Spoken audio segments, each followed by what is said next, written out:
Hello student, मैं अनिल और आज हम डिस्कस करने वाले हैं एक समान विद्युत क्षेत्र में स्थित विद्युत द्विध्रुव को घुमाने में किया गया कार्य।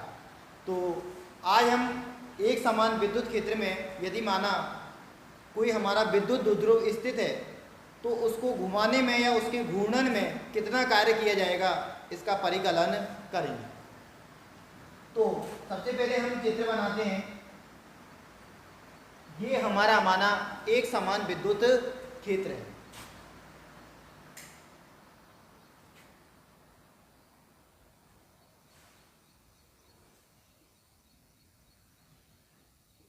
तो ये हमारा एक समान विद्युत क्षेत्र है। इसमें कोई विद्युत द्विध्रुव AB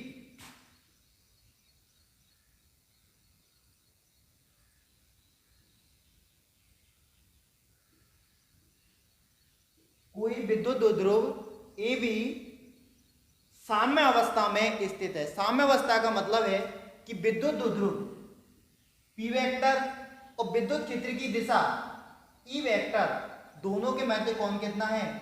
0 डिग्री है।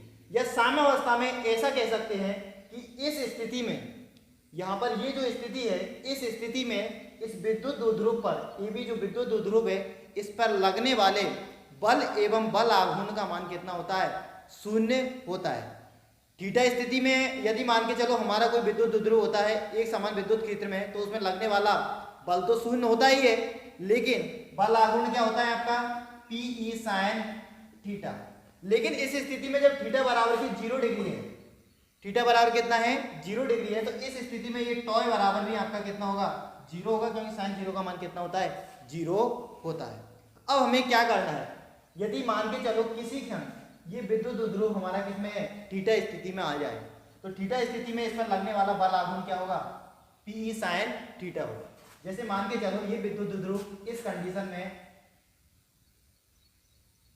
है आपका, वही A डैश B डैश स्थिति में आ जाता है। थीटा कोण घुमाने पर A डैश B डैश स्थिति में आ जाता है। तब इस पर लगने वाला बल आघूर्ण क्या होगा? PE sin थीटा होगा। अब लगने वाला बल आघूर्ण यानी कि इसमें बल एक तो इस तरफ लगेगा, दूसरा इस तरफ लगेगा, जो क्या होगा? इसको रोटेट करने का प्रयास करेगा, घुमाने का प्रयास करेगा, यानी कि इसको घुमाएगा। किसको? विद्युत द्विध्रुव को। अब यदि हम यानी कि बल आघूर्ण लगेगा, अब यदि इसको इस स्थिति से थीटा स्थिति विस्थापित करें, डी थीटा स्थिति विस्थापित करें, तो हमें बल आघूर्ण के विरुद्ध क्या करना पड़ेगा? कार्य करना पड़ेगा। और इसी कार्य की हमको क्या करनी है? गणना करनी है कि इस कार्य का मान आपका कितना होगा। तो सबसे पहले हम क्या लिखते हैं? सबसे पहले जो चित्र बनाया है हमने उसका वर्णन करते हैं। बहुत सीधा टॉपिक है आपका ये। तो चित्र में एक समान विद्युत क्षेत्र, चित्र में एक समान विद्युत क्षेत्र E वेक्टर में एक विद्युत द्विध्रुव AB साम्य अवस्था में स्थित है। AB साम्य अवस्था में स्थित है, साम्य अवस्था में स्थित है, यानी कि थीटा बराबर की 0 डिग्री वाली कंडीशन में स्थित है। साम्य अवस्था में स्थित है, इसका मतलब है कि द्विध्रुव पे किसी प्रकार का बल या बल आघूर्ण नहीं लग रहा है। तो विद्युत क्षेत्र, एक समान विद्युत क्षेत्र में ये हमारा जो विद्युत द्विध्रुव है साम्य अवस्था में स्थित है या थीटा बराबर 0 डिग्री वाली कंडीशन में स्थित है। यदि किसी क्षण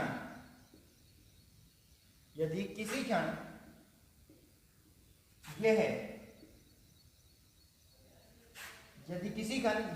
यानी कि विद्युत ध्रुव, यदि किसी क्षण में ये नाम ही लिखता हूं, किसी क्षण यदि किसी क्षण विद्युत द्विध्रुव और विद्युत द्विध्रुव को किससे रिप्रेजेंट करते हैं हम? स्मॉल p वेक्टर से। विद्युत द्विध्रुव स्मॉल p वेक्टर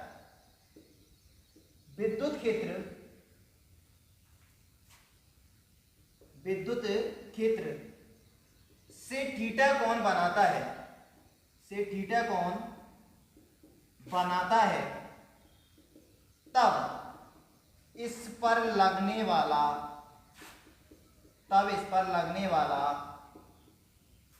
बल आघूर्ण,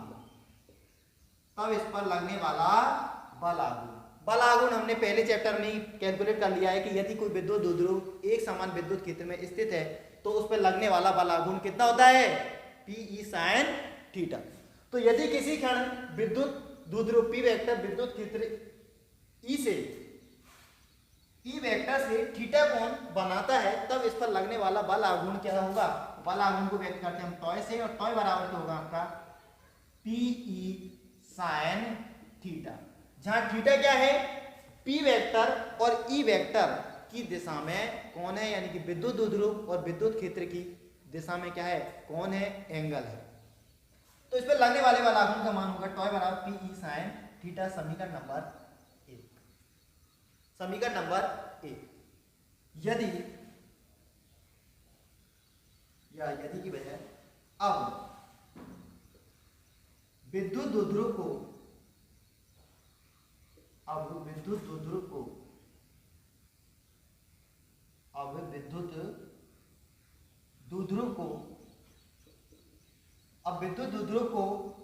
इस बल आघूर्ण के विरुद्ध, अब क्या लग रहा है, बल आघूर्ण लग रहा है, ये इस तरह से, यानी कि इस तरह से इसको क्या करेगा, घुमाएगा, ये डी थीटा स्थिति में। अब हम क्या करें, इसको डी थीटा और विस्थापित करें, यानी कि ए डैश बी डैश से इस स्थिति में पहुंचा दें, यानी कि डी थीटा विस्थापित करें। तो डी थीटा विस्थापन में जो किया गया कार्य है वो निकालेंगे। अब विद्युत द्विध्रुव को इस बल आघूर्ण के विरुद्ध डी थीटा कोणीय स्थिति से घुमाने में किया गया कार्य। अब देखिए हम क्या कर रहे हैं, घूर्णन गति पढ़ रहे हैं, यानी कि रोटेशन, एक तरह से घूर्णन गति कर रहे हैं, रोटेट कर रहे हैं, यानी कि द्विध्रुव हमारा क्या हो रहा है, रोटेट हो रहा है। सामान्य जो रेखीय गति होती है हमारी, उसमें बल जो किया गया कार्य होता है वो क्या होता है, बल इंटू के विस्थापन होता है। क्या होता है, W बराबर के F इंटू के X, यह इन दोनों का अदिश गुणनफल होता है। यह हमारी क्या है, घूर्णन गति है। और घूर्णन गति में जो किया गया कार्य होता है वो बल की जगह तो क्या आता है, बल आघूर्ण आता है, और विस्थापन की जगह कौन सा आता है, कोणीय विस्थापन आता है। तो यहाँ पर जो किया गया कार्य होगा वो होगा आपका W बराबर के बल आघूर्ण इंटू के कोणीय विस्थापन, बल आघूर्ण इंटू के कोणीय विस्थापन। अब बल आघूर्ण कितना है आपका, यहाँ पे टॉय है, कोणीय विस्थापन कितना है आपका, डी थीटा कोणीय विस्थापित कर रहे हैं, तो किए गए कार्य का मान होगा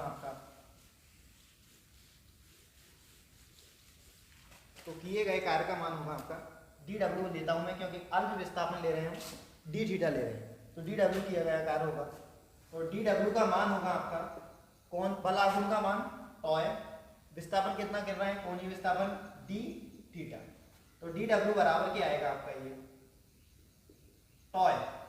टॉय का मान कितना है, Pe sin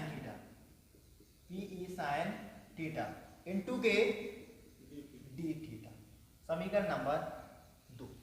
तो ये आया आपका डी थीटा कोणीय स्थिति विस्थापित करने में किया गया कार्य। अब हम निकालेंगे, यदि मान के चलो किसी समय पर हमारा जो विद्युत द्विध्रुव है वो थीटा कोण की स्थिति में, थीटा 1 कोण की स्थिति में, यानी कि इस तरीके से, मैं दूसरा चित्र बना के बताता हूं यहाँ पर आपको साइड में ही। जैसे ये हमारा एक समान विद्युत द्विध्रुव, और किसी समय पर ये जो विद्युत द्विध्रुव है ए बी थीटा 1 एंगल बनाता है, यानी कि थीटा 1 कोण बनाता है। अब इसको थीटा 1 स्थिति से, यानी थीटा 1 कोण पर स्थित है, तो इसको थीटा 2 कोणीय, अब यानी कि ए डैश बी डैश स्थिति में आ जाता है, यानी कि इसको और विस्थापित कर दिया, यानी कि थीटा 1 से अब कोण कितना हो गया चेंज, डी थीटा 2 हो गया। तो थीटा 1 कोणीय स्थिति से थीटा 2 कोणीय स्थिति में विस्थापित करने में किए गए कार्य का मान निकालेंगे। तो किए गए कार्य का मान निकालेंगे तो इसके लिए क्या करेंगे, हम समीकरण नंबर 2 का समाकलन कर देंगे और लिमिट कहां से आएंगी विस्थापन की, थीटा 1 से थीटा 2 आएगी। यानी कि थीटा 1 कौन है आपका, ये वाला कौन है थीटा 1, और थीटा 2 क्या है, ये पूरा कौन है। तो थीटा 1 कोणीय स्थिति से थीटा 2 कोणीय स्थिति तक विस्थापित करने में या घुमाने में किया गया कार्य। अतः विद्युत द्विध्रुव को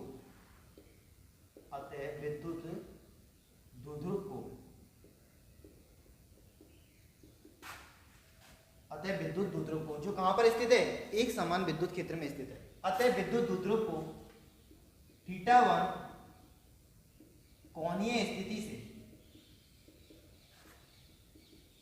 थीटा 2 कोणीय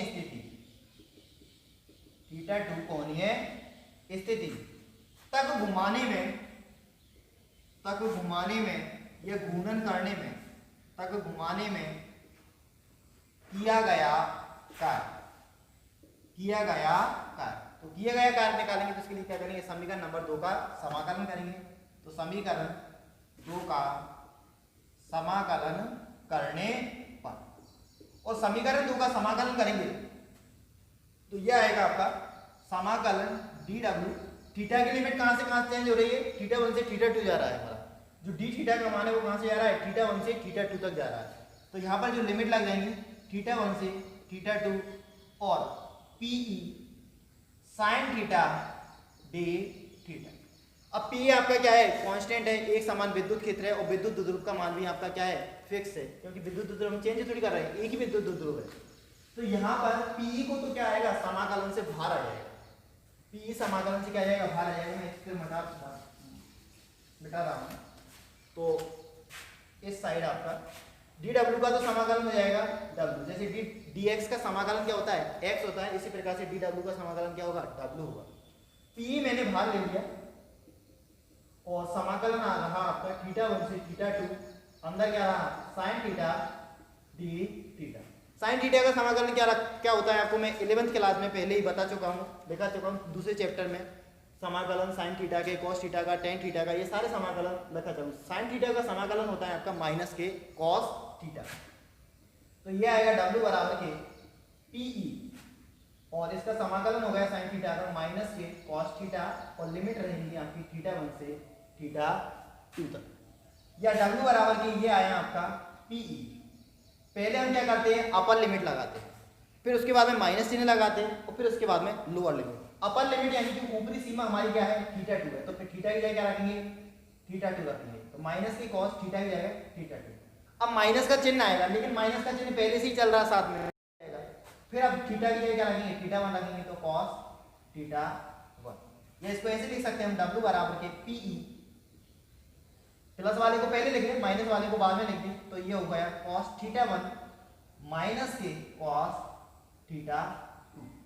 ये हो गया आपका समीकरण नंबर 2 और समीकरण नंबर 3। समीकरण 3 आपका एक समान विद्युत क्षेत्र में स्थित विद्युत द्विध्रुव को थीटा 1 कोणीय स्थिति से थीटा 2 कोणीय स्थिति तक घुमाने में किए गए कार्य का क्या है, व्यंजक है, फॉर्मूला है, सूत्र है। तो ये हमारा एक समान विद्युत क्षेत्र में स्थित विद्युत द्विध्रुव, जिसका द्विध्रुव आघूर्ण कितना है, P। विद्युत द्विध्रुव आघूर्ण P बराबर के क्या होता है, विद्युत द्विध्रुव के किसी एक आवेश Q और उनके बीच की दूरी d के गुणनफल को ही हम क्या कहते हैं, विद्युत द्विध्रुव आघूर्ण कहते हैं। P बराबर के क्या होता है, QD होता है। विद्युत द्विध्रुव की दिशा क्या होती है, आपकी ऋण आवेश से धन आवेश की ओर होती है। रिवाइज कर देता हूं, वैसे आपको आशा करता हूं ये पहला चैप्टर याद होगा। तो समीकरण 3 एक समान विद्युत क्षेत्र में स्थित विद्युत द्विध्रुव को थीटा 1 कोणीय स्थिति से थीटा 2 कोणीय स्थिति तक विस्थापित करने में या घुमाने में किए गए कार्य का व्यंजक है। अब हम स्थिति लेते हैं, स्थिति 2-3 स्थिति लेते हैं और उन 2-3 स्थितियों के अंतर्गत किए गए कार्य का मान ज्ञात करते हैं। तो स्थिति फर्स्ट में लेता हूं, स्थिति नंबर 5। स्थिति फर्स्ट में ये ले रहा हूं, विद्युत द्विध्रुव को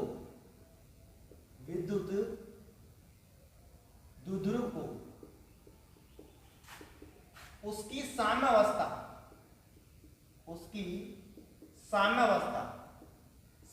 का मतलब है थीटा बराबर के 0 डिग्री से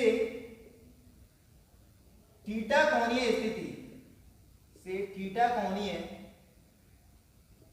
स्थिति तक घुमाने में किया गया कार्य, तक घुमाने में किया गया कार्य।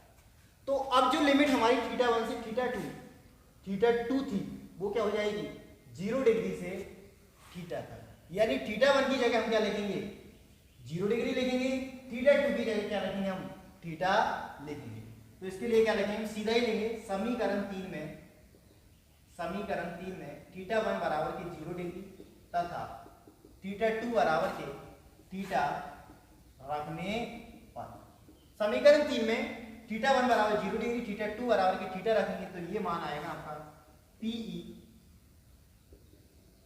cos 0 डिग्री माइनस के cos थीटा 2 की जगह क्या रखेंगे थीटा रखेंगे। थीटा 1 की जगह मैंने 0 डिग्री रख दिया, थीटा 2 की जगह क्या रख दिया थीटा रख दिया। तो ये मान आया आपका W बराबर के PE cos 0 का मान कितना होता है 1 होता है, 1 माइनस के cos थीटा।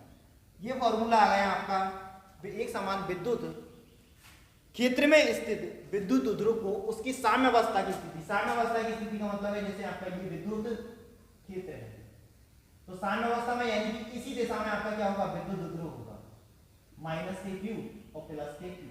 इसको थीटा स्थिति यानी कि इस स्थिति तक घुमाने में यानी कि यहाँ से जैसे ये हमारा विद्युत ध्रुव है विद्युत क्षेत्र की दिशा में तो इसको थीटा डिग्री रोटेट करने में इस तरह से घुमाने में किया गया कार्य का मान होगा आपका W बराबर के PE माइनस के cos थीटा। इसी प्रकार से स्थिति नंबर सेकंड लेता हूं मैं। स्थिति सेकंड है हमारी विद्युत ध्रुव को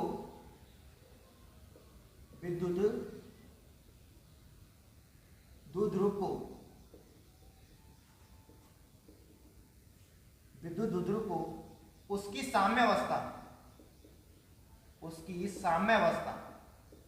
का मतलब वही थीटा बराबर 0 डिग्री से थीटा बराबर के 90 डिग्री। थीटा बराबर 90 डिग्री का मतलब है लंबवत, यानी कि ये इधर विद्युत क्षेत्र है आपका तो जो विद्युत ध्रुव होगा वो कैसे होगा इस तरह से लंबवत होगा, यानी कि दोनों के बीच में जो कोण होगा वो कितना होगा आपका 90 डिग्री। इस तरह से ये आपका विद्युत क्षेत्र और इस तरह से ये होगा आपका विद्युत ध्रुव। तो दोनों के मध्य में जो कोण होगा वो कितना होगा 90 डिग्री होगा। तो विद्युत ध्रुव को उसकी साम्यावस्था यानी कि 0 डिग्री वाली पोजीशन से थीटा बराबर 90 डिग्री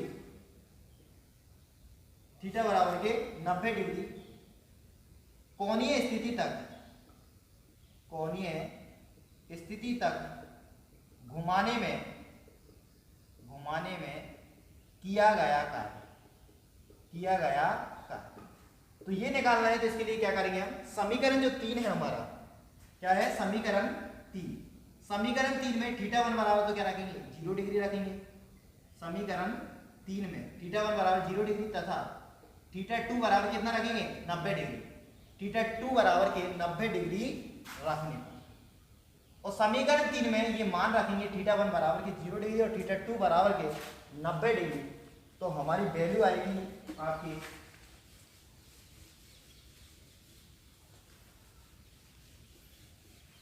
जो वैल्यू आएगी वो आएगी आपकी समीकरण 3 में मान रखेंगे तो थीटा 1 का मान 0 डिग्री रखेंगे तो cos 0 डिग्री माइनस के थीटा 2 का मान 90 डिग्री रखेंगे तो cos 90 डिग्री, यानी कि W बराबर क्या आएगा आपका PE cos 0 का मान 1 cos 90 का मान 0, यानी W बराबर क्या आएगा आपका PE। तो ये कार्य हो गया हमारा विद्युत ध्रुव को उसकी साम्यावस्था की स्थिति से यानी कि इस पोजीशन से 90 डिग्री वाली पोजीशन तक पहुंचाने में किया गया कार्य का मान आया।